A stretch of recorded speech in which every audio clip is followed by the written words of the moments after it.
now, Mike's thoughts. We have all by now have seen the preview of the New York Sacks Exchange 30 for 30 on ESPN. When the defensive end for the New York Jets from way back in the day confronted Brett Favre in that memorabilia autograph session. With that being said, that is a clear indication of somebody that has really hung on to the past for way too long. That is somebody that has really dug on and hung on to something that is meant to be broken. If you guys do not know what I am talking about, head over to YouTube, or matter of fact, go to ESPN tomorrow at 8 p.m. East Coast time. Watch the 30 for 30, the New York Sack Exchange.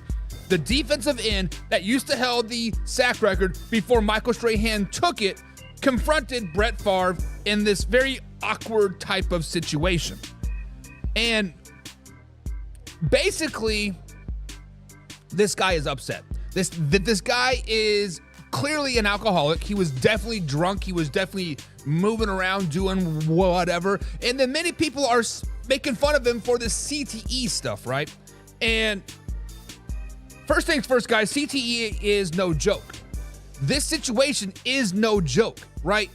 If I ever get to be that way, I expect my friends, my family, hell, even my coworkers, people closest to me, hell, somebody outside that I don't know that sees me doing like this, I would expect them to say something. So instead of everybody making fun of this guy, for everybody saying, CTE, whatever, right? Get out there and help him. Get out there and reach out to him, right? If you guys are willing to make those comments about somebody, if you guys are willing to understand, like, this guy's messed up, why don't you do something about it? I have reached out to him via Twitter. Obviously, probably not going to get an answer. I've reached out to him via Instagram as well. Probably not going to get an answer, but I'm at least reaching out. His people around him need to reach out. People closest to him need to reach out. ESPN 30 for 30 producers should have, like, hey, man, do you need some help? At the end of the day, CTE is no joke. At the end of the day, this whole situation is no joke. Help the man out. Cue that intro. Are you ready for the best damn NFL show on the planet? Man Hour Nation, rise up. Yeah, hey, let's go. Hitting that gridiron, we going hard, we running the plays. You know the vibe, only the strong survive. Gotta keep your head in the game. Talking NFL, uncut, straight raw. Steady bringing that sauce. We about to take off, get it hype. This man, our sport talk. Yeah, from the quarterback to the lineman. Everybody bringing heat. You don't really wanna try them. Hey, who gon' win? It's a battle of the giants. This show is the flyest. Nobody can deny it. This is Man Hour. Sport talk. Man Hour. Sport talk. What team you reppin'? We keep it interesting. Who caught another down? Who got that interception? This is Man Hour. Sport talk. Man Hour. Sport talk. What team you reppin'? We keep it interesting. Who caught another down? Who got that interception? Let's go. What is up, Man Hour Nation? Michael Buckhouse with the Man Hour. Over to manhourradio.com and manhour.co. Check out the watch page, check out the listen page, but most importantly, check out the merchandise page. Merch is out there. We got the Fugazi merch out there. My man Mark said it reminds me of them of the 1980 Bears sweater. So it just has the word Fugazi across the middle with some orange bars on it to add a little pop and flavor to it. Bada bing, bada boom. $25, guys. manhourradio.com, manhour.co. Check it out. Get yourself some Fugazi shirt. If you guys do not know what Fugazi is, you must be new here. But Fugazi means fake, foolish, like the Minnesota Vikings, like the Denver Broncos, like the Indianapolis Colts. But guys, we do got a great show for you lined today on this Wednesday, or the Thursday edition of Man Hour NFL Talk. We got a little bit of fact, a little bit of crap. We're going to talk about Justin Tucker. We're going to talk about Myles Garrett getting to 100 career sacks. Berlin 2045 is coming from the NFL. Miami Dolphins playoff run. We got to talk about that. What? Playoffs? Yeah, we're talking about playoffs. And then we got two potential Super Bowl matchups coming up this weekend. We have the Lions taking on the Buffalo Bills. We're going to dive deep into that game. And then the Buccaneers versus Chargers. Another potential playoff game. Or Super Bowl game. So guys, check it out. We do got a great show for you lined up. There's also a poll going over here on Facebook. youtube.com/manhour, and of course youtube.com. The polls are live right now, so be sure to vote. Who do you guys think is going to go to the Super Bowl? What game do you think is going to be the playoff Super Bowl matchup, I should say? The Lions and Bills or the Chargers versus Bucks? But we got to welcome some people into the chat before we get too carried away. We got Laura. She says, good evening to you as well, Laura. We were listening to some Tech 9 earlier. If you guys don't know who Tech 9 is, you are living under a rock.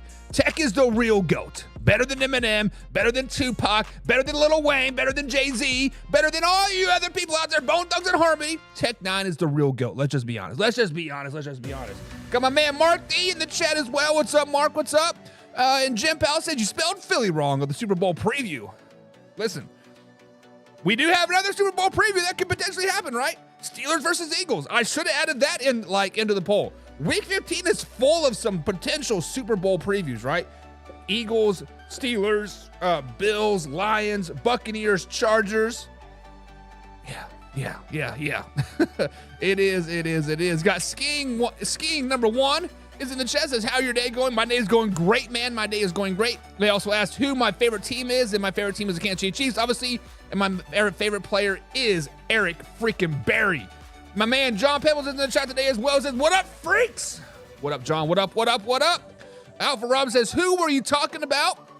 We were talking about that Gaston guy. I believe I'm saying his name correctly, but he was on the New York Stock Exchange. ESPN did a 30 for 30 on that. It is being released Friday. And if you're on TikTok or watch YouTube Shorts or Facebook Reels or whatever, many of those, that interaction with Brett Favre is out there. So I suggest you go out there and watch it. Like, it's kind of got me kind of excited to watch 30 for 30 ESPN. They do great work, right? They do some great work over there. Lucy's in the chat. He says, playoff game. It is a playoff game. Buccaneers versus Chargers, definitely a playoff game. Let's go. Casey Morgan, Mr. Pigskin, put himself in the chat. What's up, Casey? Hope you're having a grand day. And Laura says, Fugazi merch. You gotta get some, baby. Gotta get some. Yeah, you do gotta get some. Casey says, Hollywood Brown just got cleared for the 21-day practice. He should be able to play. They did say by playoffs he should be ready to go. How much will he help the Kansas City Chiefs? I don't know. We'll slow it down. We'll figure it out. Brandon Garland's in the chat says, don't talk shit about my Lions. I heard you Chargers and Bucks have no chance of making the Super Bowl. You must be on blank. And he's not better than Eminem. Tech 9 is definitely better than Eminem. Gastino. My bad. He's a friend of yours on Facebook. Reach out to him, John. Reach out to him and see if he's alive. I mean, he is definitely not all there. And Mark D says he does love from 30 for 30. 30 for 30 does, like, I love 30 for 30. Like, that is one thing that ESPN does great is those 30 for 30s. I wish they could, push them out a little faster, but obviously it takes a lot of time, right, to do that and produce it. But every time I go on a trip back home or on a flight, I download some 30 for 30 podcasts, and I enjoy what they do. They do great work. I actually just watched the Nature Boy thing again after I watched it. It's like the third or fourth time I watched it. I love that Nature Boy 30 for 30. It's a beautiful thing. But guys, it is Thursday. We do got the Rams and 49ers playing right now. That game is streaming live over there on our Discord. If you're not watching it, feel free to jump over there if you do not have Amazon Prime. But listen to Man Hour too, because we are live, raw, uncut every Monday through Saturday at 9 p.m. East Coast time. Spoiler alert, we will not have a Friday show. My little man turned 7. We got shit to do. We going to skip school. We going to not put pants on until 3 o'clock in the afternoon. And just slow it down, baby. Slow it down. But let's get into some NFL talk. Let's talk about potentially the game of the year. Let's talk about potentially the Super Bowl preview. Let's talk about the Detroit Lions taking on the Buffalo Bills. This is arguably one of the biggest games of the 2024 NFL season. This will be, hopefully, one of the best games to watch of Week 15. The Bills are coming off the loss to the LA Rams last week, and the Detroit Lions are coming off yet another win. I believe now that's 11 in a row when they beat down the Green Bay Packers last week. However, we all think Casey, my man Casey Morgan, texted me during the game, and he's like, hey, do you think the Rams have laying out the blueprint to beat the Buffalo Bills? So we got to ask the question, guys, can the Detroit Lions follow, quote, the blueprint and beat the Buffalo Bills by following the blueprint that the Rams laid out? Now, I'm sure you're scratching your head like, blueprint? They lost 2 games. Blueprint, or sorry, they lost 3 games. Blueprint to beat the Rams? Yes. The blueprint I feel to beat the Rams, and Casey pointed this out to me, is that the Rams were rushing the ball very effectively in the first and halfway through the second quarter in that game versus the Buffalo Bills last week. Since then, during that game, the Buffalo Bills had to bring up the safety to stop the run. When you bring up a safety to stop the run, you single up on the outside, cover 0, as they like to call it, maybe some cover 1, right? And Matthew Stafford looked like a Hall of Famer MVP quarterback that he is and tore up the Buffalo Bills defense. So basically what the blueprint is to rush early, open up the passing game late, right?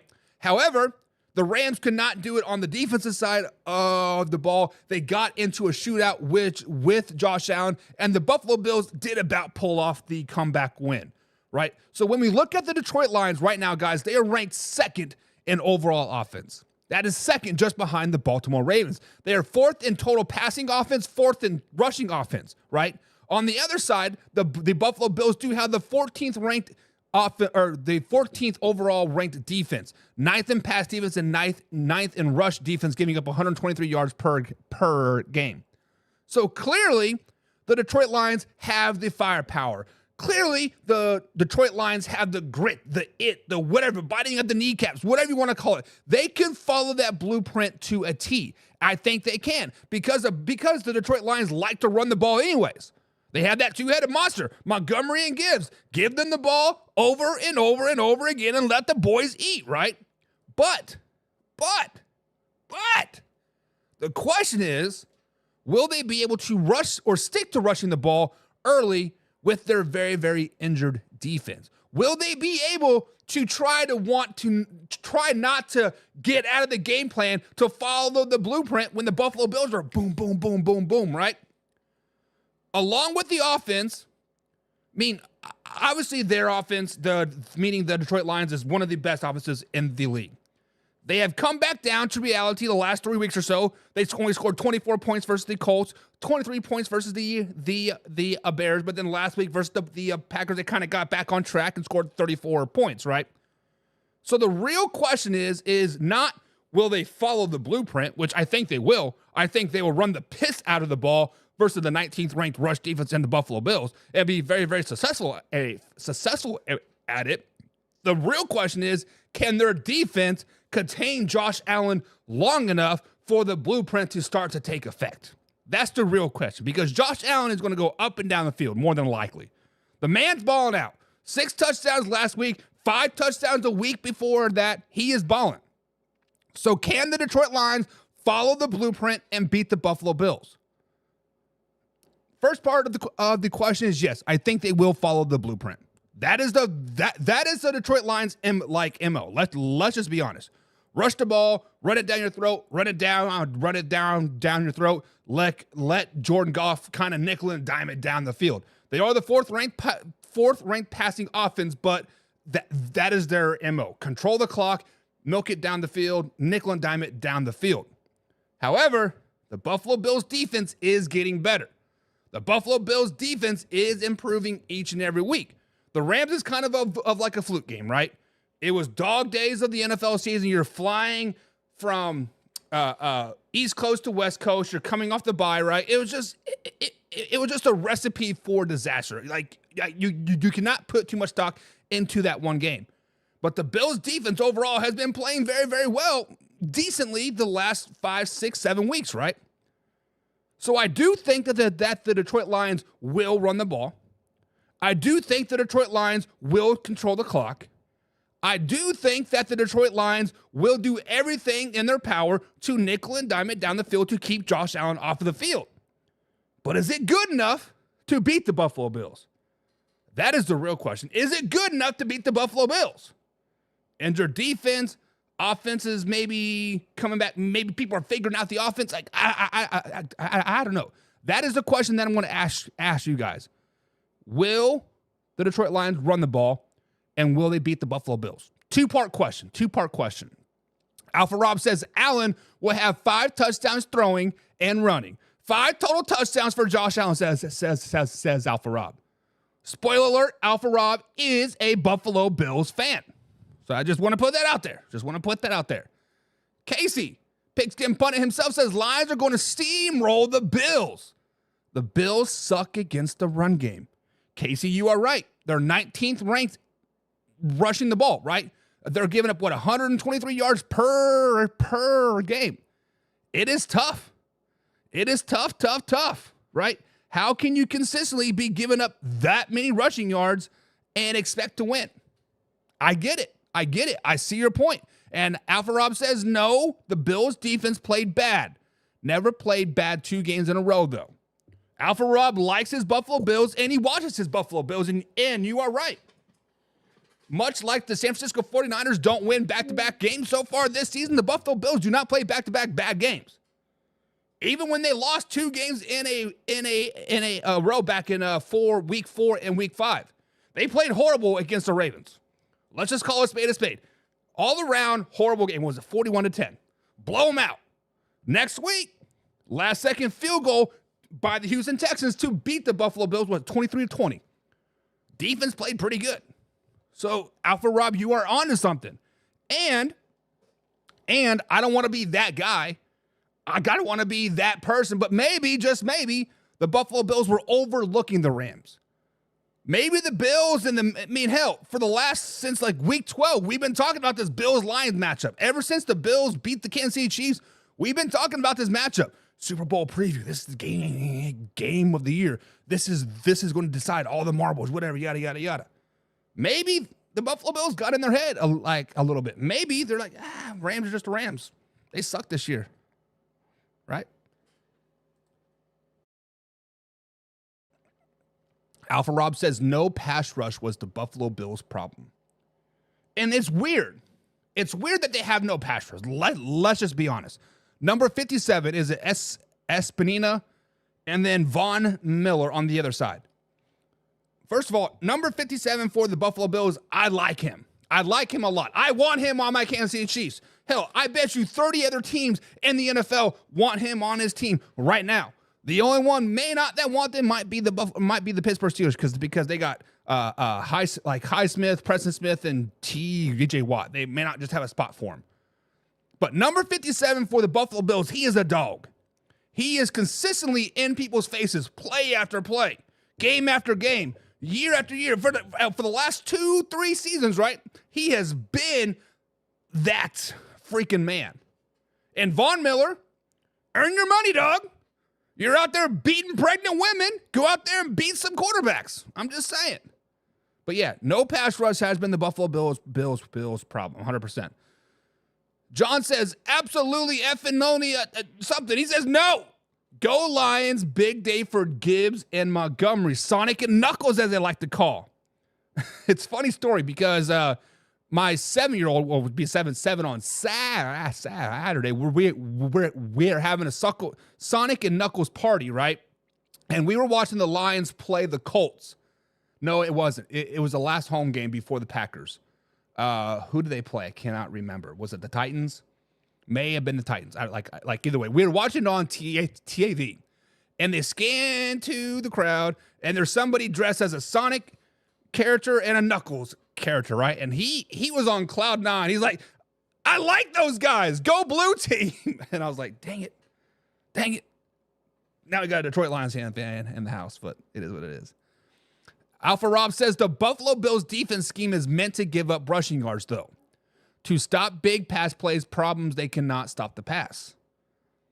See, and Alpha Rob, this is when I have problems with the Buffalo Bills. I have been going back and watching Buffalo Bills film, really breaking it down, really trying to understand their scheme, right? They have definitely been a bend, don't break type of defense for most of the season. However, in the playoffs, if you're going to give up rushing yards, you are going to lose football games. In the playoffs or in the Super Bowl, you are going to give up rushing yards. You're going to lose the game.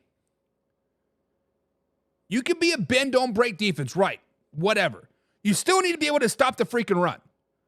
When a team can rush on you, that is so demoralizing. When a team can consistently run the ball down your throat, that is demoralizing. When the Lions, that's right, when I say when the Lions put up 240 some odd yards rushing on the Buffalo Bills on Sunday, it is going to be so demoralizing. It is going to be terrible. You can have a bend, don't break defense. I get it. Secondary backs off a little bit. Instead of playing 7 yards deep, you're playing 11 yards deep, right? And it's like instead of playing cover 2, you're playing cover 5 or 6, right? Or a nickel or like a dime. You are not letting people get you deep, right? You can nickel and dime it down the field all you want, but you got to stop the run. You got to. Laura says Lions going to get that dub, but it's going to be a fight and one heck of a game to watch. And John says, I'm predicting 14 flags in the first quarter, John. In the first quarter, there's going to be a lot of 14 points. Ryan Anderson says all valid points. Well, thank you, Ryan. Appreciate that. Casey says also the Bills, excuse me. Casey says also seems the Bills can't play from behind when it matters. That and can't recover from a blocked punt for 6. And I would disagree with you on that case because we saw last week versus the Rams, they did play from behind nearly the whole game. If I'm not mistaken, I don't think they had a lead all that game at all. So they did play from behind a lot in that game. However, most of the time when they're playing from behind, they do lose, right? I believe every game they have won, they have held a lead every game, right? I mean, obviously, but what they've scored first, they didn't have to play from behind. So I can kind of see what you're saying, but at the same time, right? Josh Olson's in the chat again today. What's up, Josh? Becoming an everyday here. I'm glad to see that, man. He says Lions win by 3.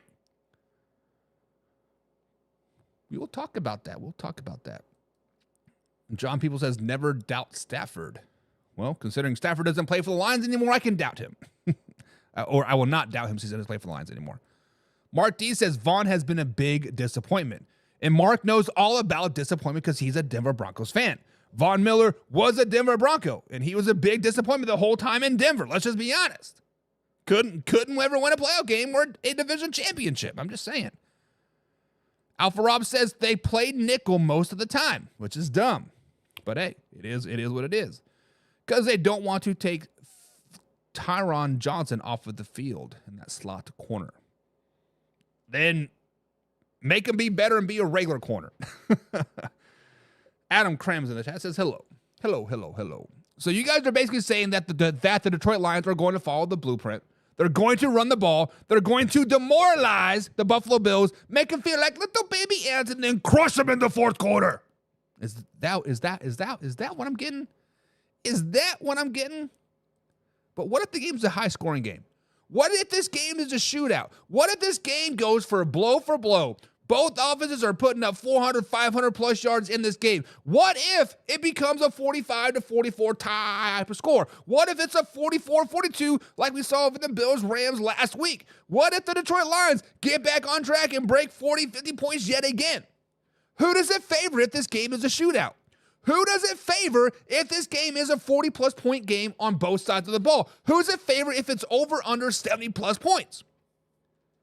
If you look at the stats, right, the Lions have been one of the highest scoring offenses in this season. Actually, they've been the highest scoring offense in this NFL season. They have 51 total touchdowns. Like I said, they're fourth in passing, averaging 243.8 yards per game. They're fourth in rushing, 151.1 yards rushing per game. They're sixth in red zone scoring at a rate of 67.3%. They're fourth on third down conversions, converting at 45.8%. But on the flip side of that, the Buffalo Bills have a pretty damn good offense too. They're ranked 10th in total offense. They're the second highest scoring offense in the NFL with 49 total touchdowns, 2 behind the Detroit Lions. They are 12th in passing, 229 yards per game. They're 11th in rushing, 125.7 yards per game. They're 4th in red zone scoring at 68.5% rate, right? And then they're 8th in third down offense at 43.4%. Now, when you look at all those stats and you hear those stats, the Lions are favoring each and every one of those stats, Corey's.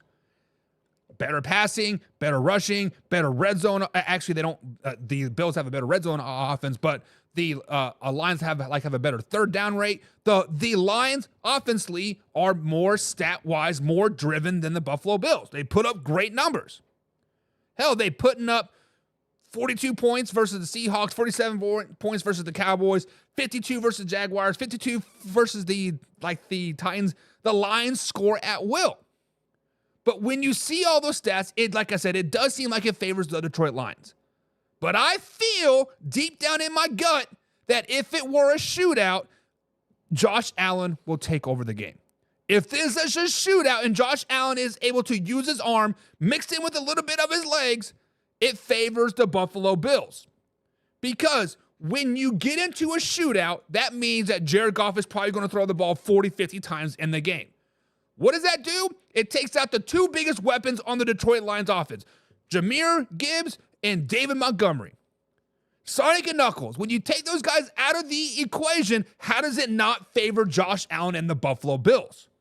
Head-to-head, receiving core-wise, I give the Buffalo Bills the nod. Head-to-head, quarterback-wise, I give Josh Allen the nod. The Lions, like I said, have scored a lot of points so far this season. 42 points versus the Seahawks, 47 points versus the Cowboys, 52 versus Jaguars, 52 versus the Titans. But in all those high-scoring games, it was not a shootout. In all those high-scoring games, they were able to run the ball. Gibbs breaks one. Montgomery breaks one. Then they happen to throw a 10-yard out that goes for 80 yards, right? It was not a shootout. It was just the Detroit Lions were that much better than those teams. Now, the Buffalo Bills are not the high-flying scoring team that the Detroit Lions are. They have broke 40 points twice this season, right? 47 versus the Jaguars and 42 versus the Rams. The Rams and Bills game was a shootout. They ended up losing that game, but it was a shootout, so they've been down this road before. Doing it once so far this season seems to favor the Buffalo Bills. So, guys, let me ask this question. If it becomes a shootout, 40-plus points on both sides of the ball, who does it favor? Is it the Detroit Lions or the Buffalo Bills? I personally think it is the Buffalo Bills. What do you guys think? Adam Cram is in the chat. He says the Lions are banged up. The Lions have been banged up since week 5, Adam. That is just back page news at this point, right? Nobody really cares. Next man up, right? This is not coming from me. I've been trying to give the Detroit Lions an excuse, but they're always next man up. Boom, boom, boom. We don't care for it. I don't care. We have 27 guys on like IR. Next man up. Let's roll. They've been doing it, right? They've been doing it. Alpha Rob says the Lions haven't played a quarterback like Josh Allen. That is 100% correct. That is 100% correct. We were talking about this on the power rankings previous weeks, not last week, but previous weeks is kind of like who have they played, right? Not like the Detroit Lions directly, but in general, the top teams in the NFL, who have they played? And honestly, who have the Detroit Lions played? Yes, they played the Green Bay Packers. No Josh Allen and Jordan Love. Yes, they did play the Minnesota Vikings. Both really, really good teams. I'm not trying to throw shade. They're good teams. But Sam Darnold is no Josh Allen. Geno Smith is no Josh Allen. Kyler Murray, no Josh Allen. Right? Hell, the only person that I could maybe potentially compare Josh Allen to is not Patrick Mahomes, not Joe Burrow. It's probably Lamar Jackson, strictly because of his pure athletic ability, right? Able to extend the play. Mahomes can extend the play, but he doesn't have that I'm going to run you over type of mentality. Let's just be honest. Nobody has really faced a quarterback like Josh Allen unless you played the Buffalo Bills. That is what it is. John People says, stop. Von Miller's the all-time sack leader in Denver. Only because he's lasted more than 5 years. Alpha Rob saying 40-30, the Buffalo Bills win. Okay. Adam Cram says the Rams dismantled the Bills' defense so it could be a shootout. I don't know who wins that, though. Don't be waffling around, Adam. Give us an answer. If it's a shootout, who wins the game? I think it's the Buffalo Bills. If it's a 40-plus scoring point on either side, hell, 38-plus on either side, It goes to the favors of the Buffalo Bills. And John's like, no, slow it down, baby. Detroit Lions win it 42-38 in a shootout. And Josh says it'll be high scoring, but it won't be a shootout. 33-30 Lions. But Alpha Rob says, hold my beer. Kincaid and Coleman are back, baby. Coleman? Whatever, right? Kincaid, that might be a game changer. Dalton Kincaid's back, might be a game changer. Ryan Anderson, don't forget, fourth down rate is better too. You are correct. I believe in Dan Campbell's tenure, if my memory serves me correct from last week, 53% total this season for Dan Campbell and the Detroit Lions, and 51% as the NFL over average. I do not know what the Buffalo Bills are, but I'm assuming that 80% performance last week definitely probably jumped it up, right? John says they catch back passes out of the backfield. So wrong. It's not really wrong, John, but you take about, so you are talking about Jahmyr Gibbs and David Montgomery. They do catch passes out of the backfield, but when you take away their rushing ability and strictly passes, 50 pass attempts on both sides of the ball, you take away those two guys. Let's just be honest. You take them away. Laura says, I really want the Bills to come out on top, but I'm still going with the Lions. John says, Allen forces the ball. Going to bite him twice. And to be honest, Josh Allen has been protecting the ball pretty well. Now, the last couple weeks, he has thrown some interceptions, but overall, he's had a pretty good season. Unlike Jared Goff's 5 interception game. Not 5 touchdown game, 5 interception game. But hey, don't shoot the messenger. And Laura says, K's picking the Buffalo Bills. That means the Lions are going to win. My man WB Ant in the chat says, what's up, Buck? What's up, Ant? What's up? Hope you're having a grand old day. And John says, then you get a 40-yard draw play. Probably not going to happen. But on the other side of the shootout, there's a slugfest, right? What if this is a ground-and-pound defensive type of game? I think this game is either going to be a shootout or a nice low-scoring game. There is going to be no 30-point game. It's going to be 40-plus or 20 and under. I feel that's the way this game is going to go. So what if it is a slugfest? What if it is a ground-and-pounded, pounded-out type of game? Who does it favor in this slug-it-out type of game? And when you think of slugfest, I want to be very, very clear. What I mean by slugfest is that it is going to be a low-scoring, pounded on the ground, defense and run the ball type of playoff game, right? Definitely in your face, bruise. The Lions are ranked 10th overall on the defense, giving up 318 yards per game. The Buffalo Bills are ranked 14th in total defense, giving up 332 yards per game. On the rushing defensive side of the ball, the Lions are ranked 5th, giving up 93.9 yards per game. The Buffalo Bills are ranked 19th, giving up 123.1 yards per game. Now on scoring defense, right? The Lions are ranked 2nd on scoring defense, only giving up 18 points per game. The Buffalo Bills are ranked 8th, only giving up 20.6 per game. In red zone defense, the Detroit Lions are ranked 4th. The Buffalo Bills are ranked 16th. On third down defense, the Lions are the best on third down defense. Number 1, the Buffalo Bills are 25th. The Lions have the 4th ranked rushing offense, averaging 151 yards per game, and the Buffalo Bills are ranked 11th in rush offense, rushing for 125.7 yards per game. The stats all seem pretty close of when the rushing and defensive rushing side of the ball. But in a game, in a grounded out, pounded out, defensive flying around, you throw the stats out. You throw everything out the window. At that point, nothing else matters. What it comes down to is the it factor. What it comes down to is the grit. What it comes down to is the in-game adjustments and just the willingness to put your body on the line. And the Detroit Lions have all of that. The Detroit Lions have the it factor. They have the grit factor. They are willing to put their bodies on the line. They are willing to make in-game adjustments. What is the biggest flaw about Sean McDermott and the Buffalo Bills? They suck at in-game adjustments. Dan Campbell and that whole coaching staff, I have to give credit where credit is due. They make amazing in-game adjustments. And oh, by the way, did you guys forget about the blue flu? Yes, I know the blue flu talk has kind of died down a little bit, but it is still a real thing. If you guys do not know what the blue flu is, it is after you play the Detroit Lions, you lose the next game. No matter if you win, lose, or draw versus the Detroit Lions, the next game you play, you lose that game. Because you're beat up, you're sore, you're tired. The blue flu is the real deal. If it is a slug out type of game, ground and pound defense, the Detroit Lions will win this game. If it's under a 24-point game and under score for both teams, the Detroit Lions will win this game. So guys, with that being said, if it is a slugfest type of game, who do you think wins? Who do you think wins a slugfest type of game? Casey says, let's not get crazy, but I want both teams to lose.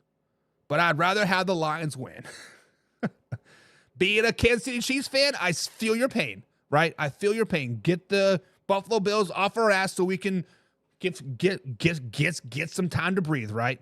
Ant says, I'm finally catching a late night show. Let's go, baby. We are live every Monday through Saturday, 9 p.m. I'm glad you're here.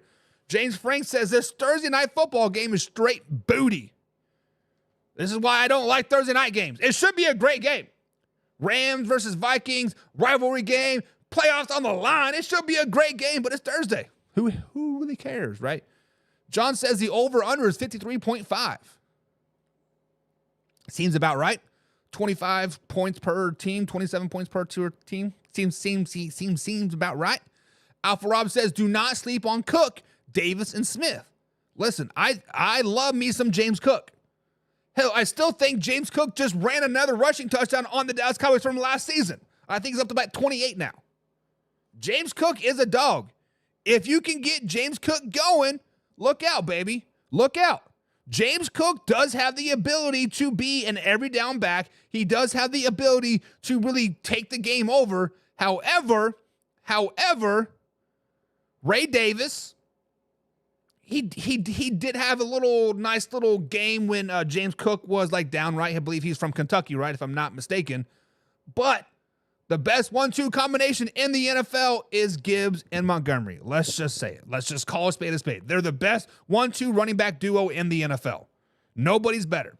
Not even Pacheco and Hunt. Not even Saquon Barkley and Kenneth Gainwell. Not even Derrick Henry and Lamar Jackson, right? The best 1-2 punch is in Detroit. James Frank says, but my girl's 3-year-old daughter is loving it. She keeps yelling, go football. Let's go. I love it.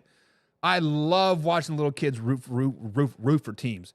I will post a video of my 4-year-old cheering on football on Sunday on the Pigskin Pundits, and it's freaking awesome, right? And Laura says, I was a victim of the blue flu. And I didn't go back and look at it, Laura, but I feel that every team that played the Detroit Lions the next week, they did lose, including the Houston Texans. No, I take that back, because the Houston Texans, they went on bye week and then they played the Dallas Cowboys the following week, right?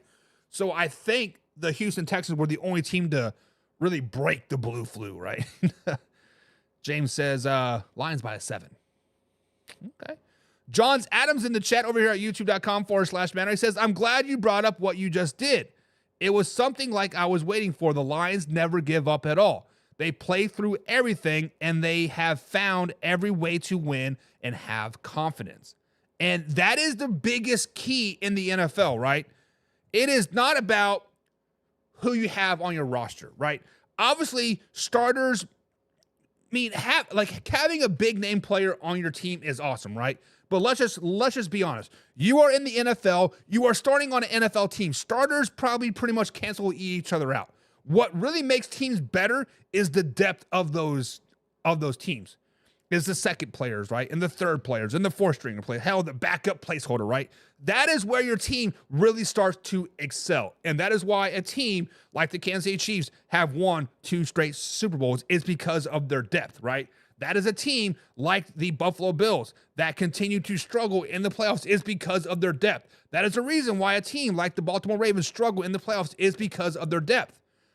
And that is the reason why the Detroit Lions are winning games right now, and why a lot of people are talking a lot on the Detroit Lions is because of their depth, right? When the playoffs start, they will start to get a lot of these starters back, right? Hell, I just read an article where they're expecting Hayden Hutchinson to be back by the NFC Championship game. If that happens, he may not be a game changer in the NFC Championship game, but you get him in the game, you take some few snaps, then you got a week off to get really into game shape, whatever. You got a Super Bowl. He could be a game changer. He might be the MVP, right? But you are exactly right. The Lions have it. And Aaron Glenn still resonates in my head. I've said this like every day this week, it seems like, is like he says we coach everybody as if they're going to start the next week. And I love that. That is my new favorite saying. Coach everybody as if they're going to start next week. And I'm taking that into my daily life, into my coaching aspect here. I'm taking that and I'm using it. Do we have kids sweatshirts? Yes, I think we do have kid sizes.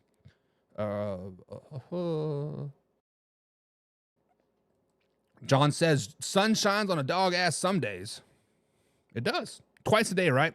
Twice a day. Twice a day. Josh says, I think Richardson for the Colts should be running back and said he's gotten I think Richardson for the Colts should be a running back and said he is a good size at 6'4", 240. Oh, the quarterback. Gotcha. So there's been a lot of talk around the MVP race, right? There has been a lot of talk of who is really going to be the MVP. Is it Saquon? Is it Derrick Henry? Is it Lamar Jackson? Is it Patrick Mahomes? Is it Joe Burrow? Is it Jared Goff? Is it Josh Allen, right? And I think potentially it could come down to whoever wins this game versus the Buffalo Bills and the Detroit Lions.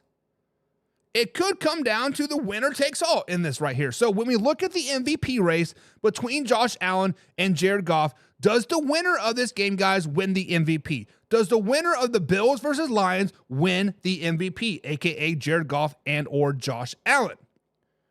And when I look at this game, it is easy to say that the winner of this game will win the MVP. I think it's clear as day. The winner of this game is going to win the MVP. However, neither of them are top 3 in passing so far this season. Joe Burrow has 3,706 yards. Geno Smith has 3,474, and Kirk Cousins has 3,396 yards passing. They're not even top 3 in touchdowns. Joe Burrow has 33, Lamar Jackson has 29, and Baker freaking Mayfield, baby, has 28. Now, Jared Goff does have the second best QBR in the league at 109, behind Lamar Jackson's 112.2. But I think the 5 interception has hurt Jared Goff a lot. They did win that game, but I think the 5 interception is still resonating in people's minds. Josh Allen has been putting up amazing numbers the last few weeks. 6 touchdowns last week versus the Rams, 5 touchdowns the week before that. So I think the MVP, win, lose, or draw, no matter what happens, it's going to be Josh Allen. As long as it is not a blowout and he doesn't throw 5 interceptions in this game, Josh Allen wins the MVP this season. This game has no bearings on it whatsoever. It's going to be great talking points. Oh, Jared Goff beat Josh Allen head-to-head, whatever, right? Lamar Jackson beat Josh Allen head-to-head. Okay, cool. Josh Allen is the MVP of the league. It is what it is. Josh Allen is the MVP. What do you guys think? Is Josh Allen the MVP? Mark D says Josh Allen is the MVP. What was it? Was it Sep VT or Sep VP and then OC VP and then no VP and now it's DC VP? Josh Allen is the MVP. Put some respect on his name, right? Put some respect on his name. John Adams says, and Alex should be back by the start of the playoffs. Imagine him having Aiden, having Jadarius Smith helping out in the Super Bowl. It would be nice. It would be nice, right? It'd be very, very nice. Laura says, Josh Allen is the MVP. Put some respect on his name, baby. And Josh Olsen is bringing in the facts for you Detroit Lions fans. Josh Olsen, I believe you are a Detroit Lions fan, if I'm not mistaken. Correct me if I am wrong, but he said Goff won't win the MVP this season. And let me ask you this, Josh. If Jared Goff does not win the MVP this season, the team is 12-1. He's putting up pretty good numbers. They're doing everything right. What does he got to do to win the MVP? Does he got to throw for 6,000 yards? What's got to happen? I'm just saying. Alpha Rob says, but Allen sat out the fourth quarter 3 times this season. But still, people don't look at that, Alpha Rob. People like my man, Lamont Brown, over at Facebook.com, consistently praising his Lamar Jackson and dogging every other white quarterback in the NFL. But look at his stats. And people like that will look at stats, Alpha Rob. People like that will look at Lamar Jackson's, 33 touchdowns or 29 touchdowns, right? They would look at his 112.2 QBR ranking. They are not going to see the obvious like, hey, Josh Allen has not played every game. But people like the stats watch. Mark says, I'm still mad about John Elway didn't draft him. Bradley Chubb. Shake my head. It happens sometimes. James Frank says, wish it wouldn't be a QB. Barkley, but unfortunately it would be a QB. And Saquon Barkley is having a great season, right? Saquon Barkley is on pace to break the single season rushing record. But it is a quarterback-driven league, right? It is a quarterback-driven league, and it's just awesome, right? And Josh is a Chiefs fan. My bad, Josh. I didn't mean to disrespect you. But guys, who do you think is going to win the MVP this season? Is it the winner of this game, or is it cut and dry? Is it just Josh freaking Allen? I gotta say it's Josh Allen. But other potential Super Bowl matchup that we have in this Week 15 are the Tampa Bay Buccaneers taking on the LA Chargers. Both teams right now are in the playoffs. Currently, and 4th in the NFC playoff pictures are the Tampa Bay Buccaneers. And currently 6th in the AFC playoffs are the LA Chargers. This has a chance of being the Super Bowl preview. Bucs are playing very good right now. They are surging into the playoffs, and the Chargers are kind of just like treading water in the deep end. Let's just be honest. So when we look at this game, the Tampa Bay Buccaneers taking on the LA Chargers, who needs to win this game more? Who is in a must-win situation going into this Week 15 matchup, Tampa Bay Buccaneers taking on the LA Chargers? When you look at the Tampa Bay Buccaneers, they need to keep pace with the Atlanta Falcons.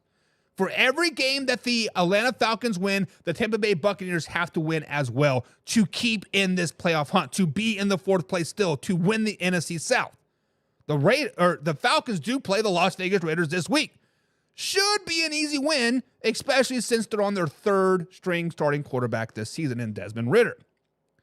The LA Chargers currently are sitting at a 90% chance of making the playoffs. However, the Dolphins, the Colts, and yes, even the Bengals could be knocking on that door pretty fast if they lose this game. The Chargers do play the Broncos, Patriots, and Raiders after this Week 15 game. All very, very winnable games and all kind of must-win games, to be honest. The Tampa Bay Buccaneers play the Cowboys, Panthers, and Saints. All winnable games. Unfortunately, we got to look at the Falcons, too, and the Falcons play the Giants, Commanders, and Panthers, right? Looking deeper into the stats, looking below the surface, right? The LA Chargers have lost 2 of 3 games. Tampa Bay Buccaneers have now won 3 games in a row. Now, I think they both need this game bad. This is a both must-win game for both teams. Chargers need to get back on track, and the Buccaneers need to keep pace with the Falcons. But one team needs it more. The LA Chargers cannot afford to lose this game, guys. The LA Chargers cannot afford to lose this game. Even if they do lose this game, they are still sitting at 80% chance to make the playoffs. The Buccaneers lose this game, they drop to a 61% chance to make the playoffs. So I think the Tampa Bay Buccaneers need this game more. I think the Tampa Bay Buccaneers need to go in there and they need to dominate a decent team. I'm not saying great team. I'm kind of jumping off this Chargers bandwagon as of late, but a decent team. And truth be told, I do not see the Miami Dolphins and the Indianapolis Colts or the Cincinnati Bengals making a true playoff push.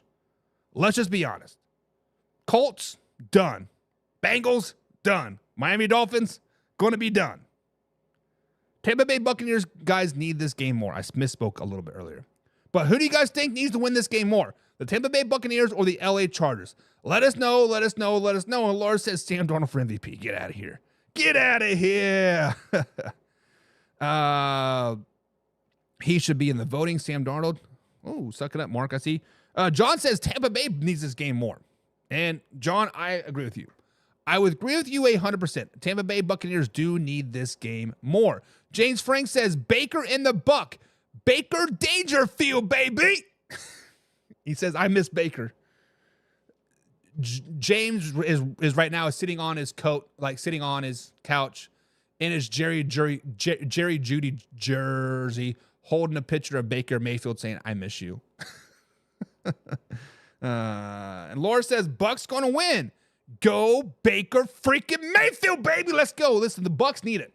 The Bucks need to stay hot. The Bucks need to win 4 in a row, and they need to put a 2-game gap on them, right? If you are rooting for if you're rooting for the Tampa Bay Buccaneers from here on out, right, making the playoffs, making a playoff run, etc., you better be rooting for the Las Vegas Raiders. If you are a Detroit Lions fan, if you are a Philadelphia Eagles fan, you need to be rooting for the Chargers and rooting for the Falcons. I'm just saying. I'm just saying. And Alpha Rob says the Browns miss Baker even more. Not wrong. Not wrong. So who needs this game more? Is it the LA Chargers or the Tampa Bay Buccaneers? Laura says, Mark, don't let Buck call you out like that. Hey, Mark is sucking up. He's sucking up. One of the biggest issues in LA, though, guys, has been the rushing issues. They have not been rushing the ball very good as of late. If the Chargers cannot figure out their rushing game, guys, is their season over? So far this season, the LA Chargers have been priding themselves on and punishing the people that they play. They take their pride into running the ball down their throat in smash mouth defense. But right now, their running backs are having issues. Their running backs are just not very good right now, and the defense is kind of, right? When you look at it right now, they're ranked 19th in rushing and total offense, only averaging 111.5 yards per game. But that was mainly when J.K. Dobbins was healthy. Right now, he is on IR. Now, Gus Edwards is the workhorse. He is averaging 1.3 yards less per rush than J.K. Dobbins was. As a matter of fact, his longest rush this season has only been 12 yards. Ouch. Ouch. Sam Darnold has more than 12-yard rush this season, Gus. Come on, I thought you were Gus the Bust. Now, not only are the Chargers not able to rush the ball with their backs right now, a.k.a. Gus Edwards, the backs are not catching the ball out of the backfield either. They've had 3 huge draws for the Kansas City Chiefs alone last week. Matter of fact, the Chargers guys haven't had a rusher go over 60 yards since week 10. Since week 10, they are 3-2 on the season. Matter of fact, it goes even beyond that. When they don't break 40 yards rushing by a single rusher, they lose the game. Rushing is the bread and butter for the Los Angeles Chargers, and right now, they suck at it. Gus Edwards averaging 3 yards per rush. Longest 12-yard run per season. When you look at the NFL or the AFC playoff picture, they are sitting in 6th place right now.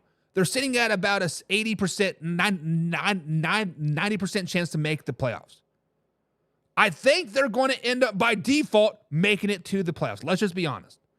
But if they cannot rush the ball at all, if they cannot figure themselves out at all, it would not shock me one freaking bit. And it would make me the happiest man in the world if they get knocked out of the playoffs and the Miami Dolphins come roaring in. Or the Colts come roaring in. Or hell, even the Bengals come roaring in.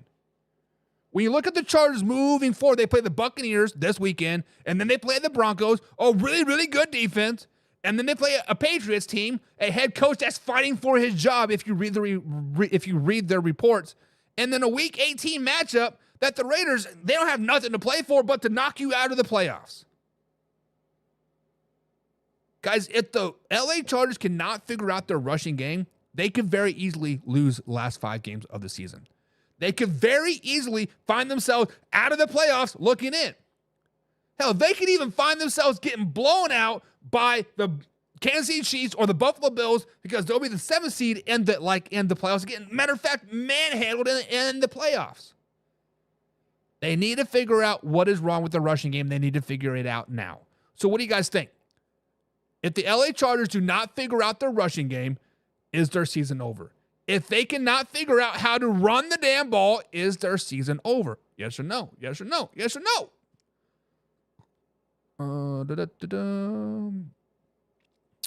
John says, yes, J.K. Dobbins was a big loss for the running game. Yes, J.K. Dobbins was the heart and soul of that team, right? Hell, if you flash back to earlier in the season, he had like a first 4 or 5 games of the year, he had like 100+ yards on the first 5 games of the season. That was the first time ever that a running back went from a team to a new team and ever done that. Something crazy, right? And Alpha Rob says scoring is a Chargers problem. It is. It is. When you rely on rushing the ball and you haven't broke 60 yards rushing from your running back since week 10, that's an issue. And now Justin Herbert's starting to get hurt again. Now Justin Herbert's starting to realize, oh man, maybe I'm not half man, half beast like Harbaugh says I am. And Mark's like, Chargers have no offensive weapons. He says Ladd McConkey is their best player and he's hurt. And I mean, honestly, Charger fans, speaking of which, David, where are you at? I sent you the link to be a pigskin pundit. That was our bet. You guys all heard it. It was a $10 Starbucks card for me. Pigskin pundit for David. Chiefs won, and he ghosted us, right? Ghosted us. But when the Chargers got rid of their top 3, top 4 offensive threats this offseason, kind of what did we expect, right? Quentin Johnson and Joshua Palmer have kind of been bust. Many people don't talk about it, but Quentin Johnson and Jocelyn Palmer, they were both high draft picks, right?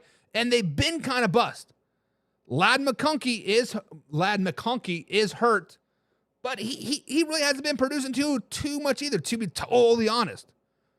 Will Disley has been the heart and soul, and J.K. Dobbins was the heart and soul. And now they're both hurt. What do you like legit, Mark? What did Chargers fans think was going to happen when you let Cam Akers walk? When you let Mike Williams walk? When you let Keenan Allen walk? Yes, I understand they've been hurt too, but when they were in there, they always seem to be hurt on opposite times. So when they were in there, they balled out. Chargers are a good team. They got a good foundation. They are heading in the right direction. But you cannot let one injury like J.K. Dobbins or Will Disley ruin your whole season. Or hell, Hayden Hurst, right? Another tight end, another hurt, right? Josh Olson says, me and my wife drink beers together and make fun of you sometimes. Fun of me? Yeah, it is what it is. I'm assuming you're me. Are you talking about me, Josh? Let me look at it. Yeah, whatever. Alpha Rob says the problem with their running game is no passing game, and teams know it. Exactly.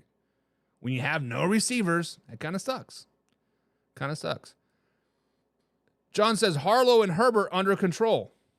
I think it meant Harblow means Herbert's under control. I don't know what that means. And Laura says Chargers have been meh this season.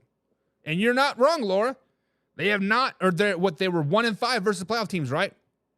They're 1-5 versus playoff teams, if I am not mistaken. Let me look at the schedule just to confirm that. I think they beat the Steelers earlier in the season, wasn't it? No, they lost to the Steelers earlier in the season. They beat the Broncos. That is their lone playoff win. It's the Broncos. Everybody else they've lost to. Steelers lost, Chiefs lost, Cardinals lost, Ravens lost, Chiefs lost again. So, yeah, they're not very good. Not very good. Cam isn't doing anything in Minnesota. Wasn't Cam Akers on the Houston Texans? I believe he got hurt, right? I don't know. James Frank says the addition of T. Higgins would be nice addition to the Chargers offense next season. It would, but would they go out? Because when you get a player like T. Higgins, so let me preface this by, like, I think T. Higgins is a really, really good receiver. I think T. Higgins is the glue to the Cincinnati Bengals, right? T. Higgins is what makes Joe Burrow be in MVP conversation, and he makes Jamar Chase look freaking amazing. Why? Because he is able to go over the middle and catch those balls, right? However, I don't think T. Higgins will ever be a true number one receiver.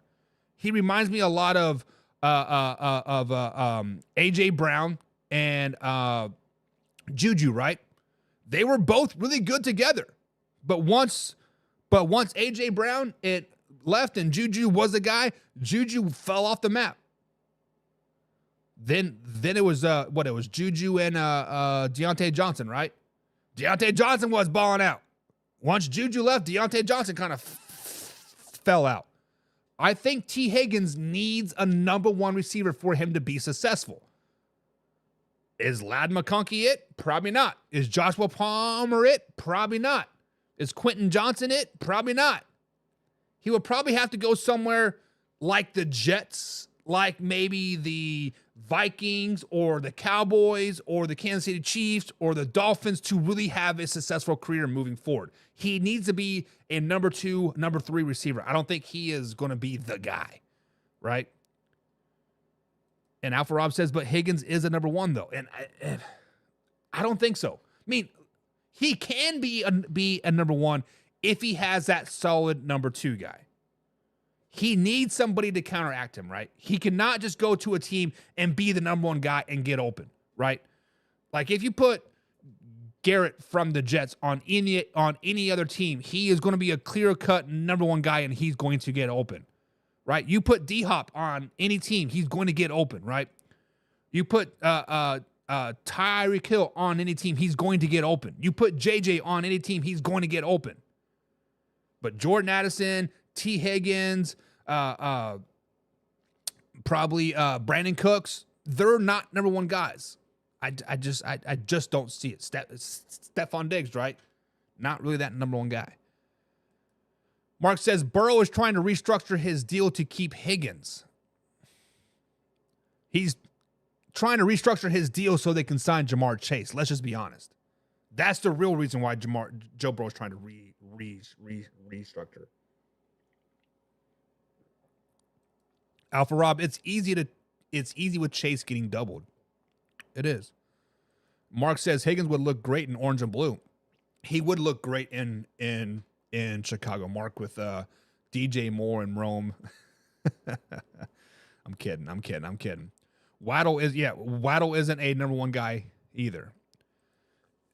See, everybody's wanting T. Higgins. So, like, when you look at this, the teams that want T. Higgins, the Vikings, the Cowboys, other teams out there, they have a number 1 receiver. So, it is what it is. So, when we talk about losing this game, we said the Tampa Bay Buccaneers have to win this game. We said the Tampa Bay Buccaneers have to go out there and win this game. But what if they lose this game? What if the Tampa Bay Buccaneers go into LA and lose to the Chargers this game and the Falcons beat the Las Vegas Raiders as they should? This will then put the Tampa Bay Buccaneers back on the outside of the playoffs looking in. If this happens, will the Tampa Bay Buccaneers get back into the playoffs? So when we look at this, the reason why if the Tampa Bay Buccaneers lose this game and the Falcons win this game, the reason why the Buccaneers are now out of the playoffs is because of the head-to-head tiebreaker from the Atlanta Falcons. The Atlanta Falcons swept the Tampa Bay Buccaneers earlier this season, like week 6 and week 9 or whatever it was, right? So they have to basically have a game advantage for the Tampa Bay Buccaneers to get into the playoffs and to win the NFC South. Moving forward, the Tampa Bay Buccaneers play the Dallas Cowboys, the Panthers, and the Saints. Like I said, all very winnable games. Should win games. The Falcons play the Giants, Commanders, and the Panthers to end the season. The Falcons, however, have been playing some bad football right now. Kirk Cousins is the mayor of Pick City right now. If you want this man to run from president, he might be president of Pick City in the next 3 weeks. Let's just be honest. Not only are they playing bad, as in the Atlanta Falcons, they're on a 4-game losing streak. They have losses to the Saints, Broncos, Chargers, and Vikings. All 3 of those are playoff teams. We'll give them that. But they've been getting dominated by those teams. Let's just be flat out honest. And right now, guys, the Panthers are not an easy out for either team either. The Commanders will be a tough game out as well. If the Tampa Bay Buccaneers lose and the Falcons win this week, it could come down to week 18, and it's all about the Carolina Panthers moving forward. So the question is, guys, if the Tampa Bay Buccaneers lose this week to the LA Chargers and the Falcons win, do the Tampa Bay Buccaneers make the playoffs? I do not think that they are 100% done if they lose. I do not think that they are totally put a fork in them. They crown the Atlanta Falcons NFC South champs right now, right? Because the Falcons are just not very good right now. Let's just be honest. The Falcons are not very good right now. So if they lose to Chargers, awesome. The Falcons beat the Raiders, awesome. I do not see the Falcons beating the Giants and the Commanders, both of those games. They're losing one of those games. And it would not shock me one bit either come week 18 that Carolina Panthers come out there and they whoop that ass. Guys, the Panthers are not a bad team right now. Ever since Bryce Young got benched, he's come back. They've been playing pretty good football. Took the Chiefs to the brink, took the Buccaneers to the brink just 2 weeks ago, and then they took the Eagles to the brink just last week.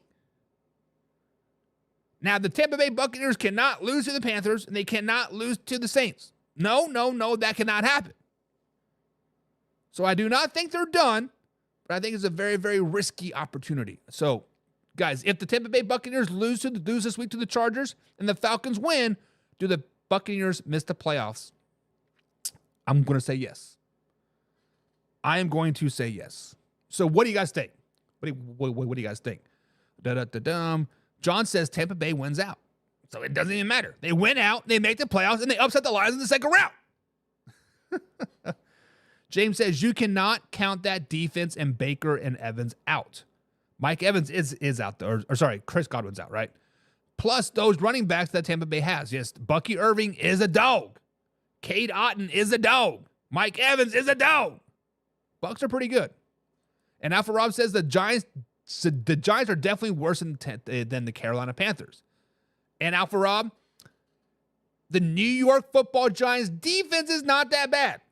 The defense is pretty good, right? The defense is only giving up 17 points per game. However, the offense is only scoring 9 points per game. So as they are bad, but that defense plays well, it's going to be a dogfight, right? And Laura says the Falcons stink because of that $180 million they wasted on Kirk freaking Cousins. I'm done. Laura says, put me in contempt because I am leaving the President's Club of Kirk Cousins. No, Kirk Cousins is no more. Kirk Cousins is no more. If you guys know, Laura was the president of the Kirk Cousins fan club long, long ago. She was Kirk Cousins' biggest fan. She actually took him to Target 3 days a week to get those ices, those Coke ices, and a polo shirt before game days. So Laura's and Kirk and Kirk Cousins' wife were really good friends. They actually still text each other on a daily, and they do have good times. But guys, we are in hour number 2 of Man Hour NFL Talk on this Thursday edition. We got the 49ers and Rams playing over there on the big screen, projecting it out. I'm not even looking at it right now because I want to go inside and enjoy the full game, which I will do after it. And Laura says Bucks top line. Laura, I'm not lying. If you were a pigskin pundit, which you are, Laura, you know that you told me the story. I know the story, right? And Alpha Rob says, guess she doesn't like that no more. She is not a Kirk Cousins fan right now, Alpha Rob. No, she is not. She is still the president of the fan club and still buys him polo shirts before every game day, but she does not like it, right? She does not like it. And Kaylee says he's not lying. I'm not lying. I'm just saying. But with that being said, guys, it is fact or crap our time here. So we scoured the old interwebs. I've been putting the things up on the old Facebook.com and Twitter and Discord, and I've seen what the people are saying. But seeing what the people are saying, we're going to talk about it. And we're going to determine if it is a fact or if it is indeed a crap. So let's start off with fact or crap on the day, and we're going to start with Justin Tucker. We're going to start with Justin Tucker, and that is the Baltimore Ravens kicker, if you guys do not know. As of right now, guys, Justin Tucker has been in a slump as of late, right? He has been in a slump and missing a lot of kicks, costing the Ravens games, as they like to say. However, the Baltimore Ravens are a 17-point favorite versus the New York Football Giants on Sunday. But we got to ask this question, guys. Is it fact or is it crap? Does Justin Tucker have to have a perfect day to stay on the Baltimore Ravens roster moving forward?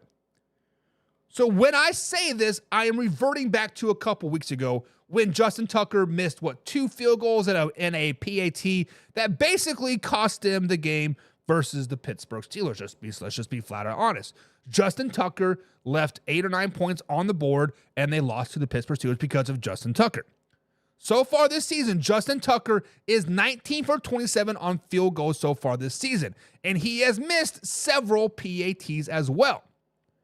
Now, I have said it before, and I'm going to hold to it that, hey, at what point do the Baltimore Ravens cut Justin Tucker?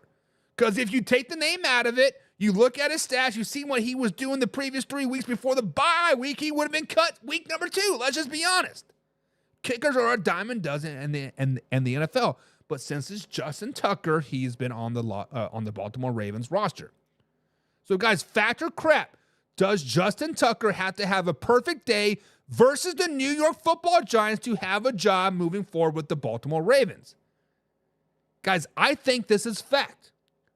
I think Justin Tucker has to go out there and be 5 for 5 on PATs. He has to be 2 for 2 on field goals. He has to look like he's driving the ball and having fun out there. Justin Tucker is going to make or break the Baltimore Ravens postseason run. Let's just be honest. They are not going to be blowing any teams out. Yes, they do have one of the best offenses in the NFL. They also have one of the worst defenses in the NFL. It's going to come down to the leg of Justin Tucker. He used to be the best kicker in the NFL. He is going to go into the Hall of Fame. Let's just be honest, right? I think he still has the longest kick on record versus the Detroit Lions, even though it shouldn't have counted. Second pass, whatever, we digress, but I think it is a fact. I think Justin Tucker has to have a perfect day to be on the roster moving forward. The Ravens should have cut him 2 weeks ago. Let's just be honest. The Ravens should have cut him 2 weeks ago. When you cost him 2-3 games in a season as a kicker, I don't care who you are, Father Time is undefeated, and you got to go. I think it is a fact. But guys, fact or crap? Do you think Justin Tucker has to have a perfect day? If he does not have a perfect day, does he get cut by the Baltimore Ravens? Let's just ask that. John said, he's my fantasy kicker. He better not get cut. I'm just saying. Kaylee says he's just like Evan McPherson. I like the Bengals' new kicker right now, though. Listen, Evan Money was a dog. But once you start missing some kicks, you got to go, baby. Like the old goggle boy, was it? Rodriguez, like Santiago Rodriguez, right? The Colts kicker, big old goggle man. That man was a talk of the town. He was swagging. He was kicking the ball. He was doing great. He missed a couple of kicks, bada bing, bada boom. He was gone. He was on Tampa Bay last season, I think, but you don't see him in the NFL now. Kickers are a dime a dozen. Kaylee says, I think he will have a good enough game to keep in the game. Not perfect, but he's going to have to be damn close. Listen, kickers have one job. Kickers legit have one job. They do that one job every day at practice. They kick the ball over and over and over and over and over again. I know it's pressure. I know there's a lot of elements that happen when a kick happens. We have one job. It's like to make the damn kick. I'm just saying. Being damn near perfect is not good enough. I'm just saying. You got to be perfect. Got to be perfect. John says, if Denver gets him, he can kick 70 yards. Too bad the Denver Broncos will still not get him in field goal range, John. I'm just saying. And Laura says it is fact. He better kick his little heart out. I could see like the mom, you better kick your little heart out, boy. And Alfred Rob says, slow it down, baby. It is crap until next year. It is crap until next year, until the Baltimore Ravens can make a ploy for Brandon Aubrey from the Dallas Cowboys. Like, hey, we'll give you a first-round draft pick for your kicker over there. And Jerry Jones like, make it 2, and we got a deal. And they're like, what about Lamar Jackson for Brandon Aubrey? And Jerry Jones like, no deal.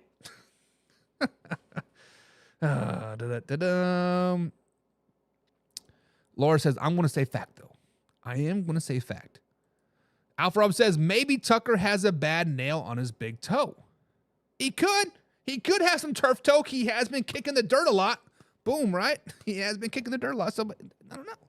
But, guys, fact or crap, does he have to be perfect to be on the Ravens playoff roster? I think it is fact. I think it is fact. Next up here on the Fact or Crap, guys, here on hour number 2 of Man Hour, Berlin 2025 has been announced. The NFL will be going to Berlin to play an overseas international game in 2025. Roger Goodell said that teams are wanting to go overseas now to play these international games now. So I got to thinking yet again, and pondering thoughts. I'm like, so I got to ask this question. So, guys, fact or crap? Are these international games bad for the NFL team's business? When I say business, I mean making that money. When I say business, I mean hurting your brand. When I say business, I mean like looking for your team's future, right? Because let's just be honest. Most of the teams that play in those international games are not playoff-bound teams. This season, I cannot think of one international game that team is a playoff-bound team. Did the Broncos play over there? I'm not for sure. But basically, we're sending the worst of the worst teams over international seas, right? We are talking about player safety, but we're flying 4,000 miles across the ocean to play in Germany. Whatever. When I say it is bad for business, so I'm saying this is fact. I'm saying this is bad for business because when it's bad for business, let's look at last season, right? Me and my man Arthur Brown, we were right here on the Man Hour last summer, last June. Schedule comes out, we're breaking down those games. It was Miami versus Kansas City Chiefs. He is a Dolphins fan, I'm a Kansas Chiefs fan, and we're like, hey, man, this is a Miami game. Actually, it was supposed to be it was a Kansas City Chiefs home game. We're like, hey, let's go to this game, baby. Let's check it out. Bada bing, bada boom. And then like 2 weeks later, they're like, oh, they're playing in Germany. We're like, well, that's dumb. So not only did the Kansas City Chiefs lose a home game, right? They lost millions upon millions of dollars of revenue from having that home game. The city lost millions upon millions of dollars from having all that influx of hotels and people in there, right? Guys, the international is bad for the NFL brand. I understand international fans are awesome. Like, you want to be global, you want to do this, you want to do that, whatever. But international games suck. There's like Thursday night games. Nobody wants to watch them. Mark's like, football all day. Yeah, Mark, great. Now we got to wake up at 6 a.m. to catch the 8 o'clock game and be up till midnight to watch football. Awesome. I don't really want to do that. I really don't want to watch the Patriots and Browns play over there or the Patriots and the Jaguars play. I really don't want to do that. International games, guys, suck. I hate the international games. What do you guys think? Laura said the Vikings did. I forgot about that because that was the beginning of the end of the Minnesota Vikings. When I said, hey, they're going to go on their losing streak, right? They played international because Sam Darnold threw the ball in the dirt a couple of times or the turf, whatever, yada, yada. I'm like, hey, this team's bad. And you're like, oh, no, they're a great Buck. And they lost 2 in a row. That's right. I forgot about that. And Kaylee, you're speaking facts. She says, I hate overseas games. I hate the fact that we are trying to... So, listen, I would be okay if international games were in the preseason. I would be okay if the international games were, hell, week number 1, right? Well, whatever it is, early in the season. But week 10, week 11, week 9, week 7, like, no, we don't want that. We don't want that. Alpha Rob says, are the Jags going over there too? Listen, the Jaguars already play 2 games over there every year. Why not make it 3? Why not make it 4 at like at this 4, like at the start, right? And Mark's like, I kind of like the 7 a.m. start. I don't. Sundays are the one day that I got to sleep past 5 a.m. And John says they should play NFL Europe versus NFL USA. In a preseason, sure. Why not? Do it preseason. Hell, wasn't it this year when Notre Dame and was it USC played in like Ireland or some of that? Like, it's just stupid. Alpha Rob says, fact, football is an American sport. Other countries don't have the same passion. Now, I wouldn't say that because I did talk to the International Fan of the Year for the Detroit Lions 2 weeks ago, right? And he was very passionate about the Detroit Lions. He's been to more NFL games than I have been to, right? I've been to like 15, 16. He has been to like 40 of them. Like, there are some very passionate fans over there. I don't know where he gets his money to fly over in this area and stay for 3 or 4 days and go to the game and fly back. I don't know what he does, but there are some passionate fans, right? There are some passionate fans. And Laura says, yes, I do like the overseas games. Football from wake up to sleep. Then that's a happy, happy day. But Laura, you can't have a happy, happy night because you've been watching football all day and you're tired. If you catch the drift, you know, right? Ben Kerr said it was Georgia Tech. Okay, you're right. I thought it was USC. I guess USC plays late. But yeah, Notre Dame and Georgia Tech. John says, send the Chiefs. They did last season, and it sucked. The one game that I wanted to go to last season, we're going to go play in Germany, right? They're going to see.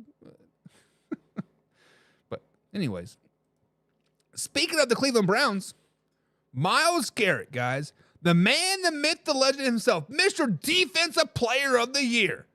Guys, Myles Garrett just needs 0.5 sacks to get 100 career sacks. This will be the 4th fastest ever in NFL history if he can do this. So, guys, fact or crap, will Myles Garrett be the 4th fastest player ever to get 100 career sacks this weekend versus the Kansas City Chiefs? And on this service, I'm like, 100% fact. Is Myles Garrett versus one of the worst offensive lines the Kansas City Chiefs have ever had, right?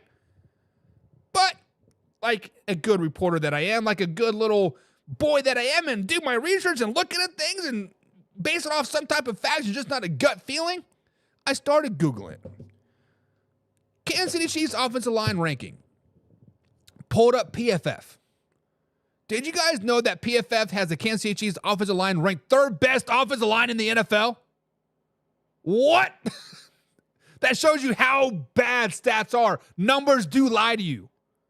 They are ranked 1st in run block win rate. They are ranked 4th in pass block win rate. So the offensive line is pretty good, actually, right? 3rd best offensive line in the NFL. And if you want to go back from week 1 until week 8, the first 8 weeks of the season, Patrick Mahomes was only getting sacked at a rate of 0.7. He was not getting sacked very, very often. But since week 8, that has damn near tripled. He's getting damn near sacked 3 times a game since week 8. Left tackle clearly is a big issue for the Kansas City Chiefs. Humphreys is hurt now, and we don't even know if he's coming back. I don't even know what the injury is. They just said like hamstring. Is it a cramp? Is it whatever? Whatever. Simple fact of the matter is, Myles Garrett is going to get his. We might see a dive like Brett Favre did with Michael Strahan. Let's just be honest. We might see a dive. Browns are not going to be competing with the Kansas City Chiefs at all, like in this game. Sorry, James. My boys are going to stair-step your boys all game long. Probably not, but Myles Garrett is going to get his half a sack. The real question is how soon is he going to get it? Is it the first quarter? Is it the second drive? Is it the second quarter? It's going to be in the first half. It's just a matter of how fast he's going to get it. So, guys, this is a fact. But you got to ask the question, guys. Is it fact or is it crap?